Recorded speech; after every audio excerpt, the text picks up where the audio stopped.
ढोलक नगर गांव। ढोलक नगर गांव में धनिया नामक एक सेठ रहता था। उसके दो बेटे थे और एक लड़की थी।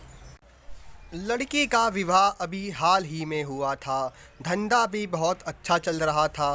रोज़ की तरह सेठ एक शाम दुकान भला कर गया और खाना खा पी कर सो गया। फिर सवेरा हुआ और किसान की बहू अपने दिनचर्या में लग गई, परंतु सूरज उभर आने तक भी सेठ सो रहे थे। वह उन्हें जगाने गई, परंतु वह नहीं जगे। वह घबरा गई और दौड़कर अपने बच्चों को बुलाने लगी।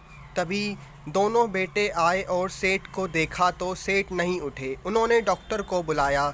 डॉक्टर ने भी हाथ खड़े कर दिए और बहुत जांच के बाद सेठ को मृत घोषित कर दिया। घर वालों और पड़ोसियों का रो रो कर बुरा हाल था। वहीं पर कुछ मोहल्ले वाले खुश भी थे, क्योंकि उन्होंने सेठ से उधार ले रखा था जो वह अब नहीं चुकाने वाले थे।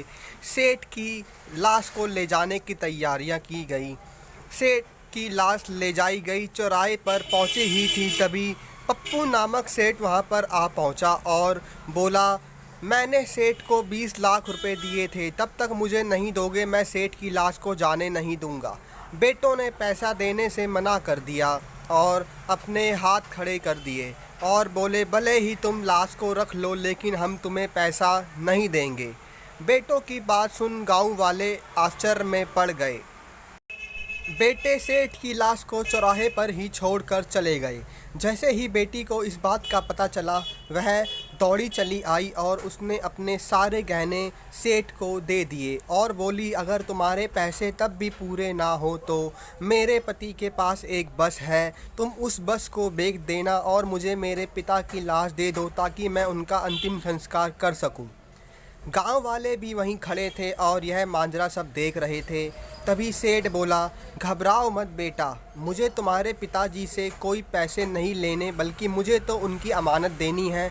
उन्होंने मुझे 50 लाख रुपए दिए थे और कहा था इसके लायक जो भी मेरी औलाद हो उसे यह पैसे दे देना। बेटे को जब यह बात पता चली तो उनके पैरों तले ज़मीन खिसक गई और वह अचंभे में पड़ गए। फिर सेठ की लाश को शमशान घाट ले जाया गया और विधि विधान के साथ उनका अंतिम संस्कार किया गया।